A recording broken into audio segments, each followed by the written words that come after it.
दोस्तों, भारतीय जनता पार्टी के नेता प्रधानमंत्री नरेंद्र मोदी जी एक बार फिर राहुल गांधी जी को मूर्खों का सरदार बताया। दोस्तों, आपकी जानकारी के लिए बता दें कि कुछ ही दिन पहले राहुल गांधी जी एक रैली को संबोधित करते हुए उन्होंने स्टेटमेंट दिया था कि भारत के लोग ज्यादा करके वह चाइनीज फोन का इस्तेमाल करते हैं और इसी को लेकर भारतीय जनता पार्टी के नेता प्रधानमंत्री नरेंद्र मोदी जी कांग्रेस पार्टी और कांग्रेस पार्टी के राजनेताओं पर हमलावर होते हैं। दोस्तों, एक रैली को संबोधित करते हुए भारतीय जनता पार्टी के नेता प्रधानमंत्री नरेंद्र मोदी जी ने उनका यह स्टेटमेंट होता है कि कांग्रेस पार्टी के राजनेता पता नहीं कौन सा विदेश का चश्मा लगाए हुए हैं जिन्हें अपने देश की उपलब्धि नहीं दिखाई देती है। दोस्तों, इस पर क्या स्टेटमेंट दे रहे हैं प्रधानमंत्री नरेंद्र मोदी जी का, दोस्तों वह भी स्टेटमेंट हम आपके स्क्रीन पर दिखा रहे हैं।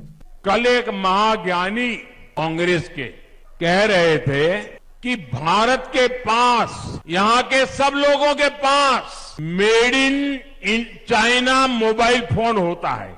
एक महाज्ञानी कांग्रेस के कह रहे थे कि आप सबके पास made in China mobile phone होता है। अरे मूर्खों के सरदार, किस दुनिया में रहते हैं ये लोग? कांग्रेस के नेताओं को अपने देश की उपलब्धियां न देखने की मानसिक बीमारी हो गई है। पता नहीं विदेश के वो कौन से चश्मे पहने हैं कि उनको देश की स्थिति का पता ही नहीं दिखता है। दोस्तों, इसको लेकर जो कांग्रेस पार्टी के राजनेता संजय राउत है उन्होंने भी स्टेटमेंट दिया और उन्होंने कहा कि जिस तरीके से आज भारतीय जनता पार्टी के नेता प्रधानमंत्री नरेंद्र मोदी जी को खाते पीते उठते बैठते चलते राहुल गांधी जी याद आ रहे हैं, तो ये मान के चलिए कि 5 राज्यों में जो चुनाव है उसमें कहीं ना कहीं जो कांग्रेस पार्टी है वह भारतीय जनता पार्टी को हराने में कामयाब हो रही है और इसीलिए ये डर सता रहा है भारतीय जनता पार्टी के नेता प्रधानमंत्री नरेंद्र मोदी जी को कि आने वाले लोकसभा 2024 के चुनाव में अगर कांग्रेस पार्टी जीतती है तो सारा हिसाब किताब लेगी। यह डर और यह भय अभी से प्रधानमंत्री जी को सता रहा है और इसीलिए वह हर मंच पर कांग्रेस पार्टी को घेरने में लगे हुए हैं। दोस्तों, इस पर क्या संजय राउत का स्टेटमेंट है, दोस्तों वह भी स्टेटमेंट हम आपको सुनाते हैं दोस्तों आपके स्क्रीन पे।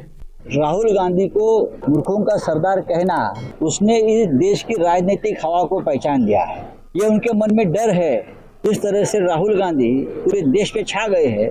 5 राज्यों के विधानसभा में राहुल गांधी भी छा गए हैं और बीजेपी का बुरी तरह से हार होने जा रही है। मूर्ख कहने वाले राहुल जी को सुबह उठते हैं तो उनको राहुल जी की याद आती है, रात को सोते हैं तो उनको राहुल जी दिखते हैं, खाते पीते राहुल दिखते हैं।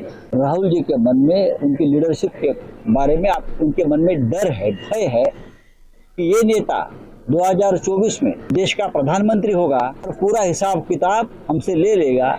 तो आप मूर्ख कहने से कोई मूर्ख नहीं बनता। दोस्तों, बात करें राजस्थान के चुनाव को लेकर तो दोस्तों अशोक गहलोत जी का ये स्टेटमेंट है कि रिपीट कर रही है दोबारा कांग्रेस पार्टी राजस्थान के अंदर और हमने जिस तरीके से राजस्थान के अंदर काम किया है, हर घर तक काम पहुंचा है। 3 लाख नौकरी देने की बात हमने कही थी तो राजस्थान में 3 लाख की नौकरी दे दिया।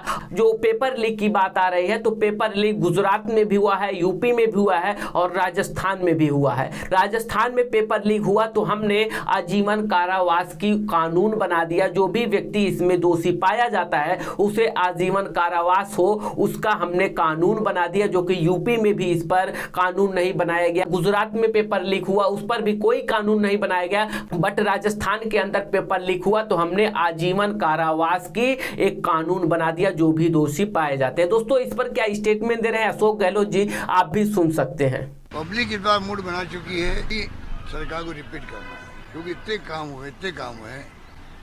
हुए, घर घर काम पहुंच गए हैं। नौकरी हमने दी, 3 लाख नौकरी दी है। हिंदुस्तान कितने राज्यों ने दी है। पेपर लीक की बात करते हैं। पेपर लीक के लिए हमने आजीवन कारावास का कानून बना दिया। कितने राज्यों ने बनाया देश के अंदर? किसी ने नहीं बनाया, हमने बनाया। उसके बाद कोई पेपर लीक आउट नहीं हुआ। आप निश्चिंत रहें, इस बार माहौल कांग्रेस पक्ष में, सरकार कांग्रेस रिपीट होने जा रही है।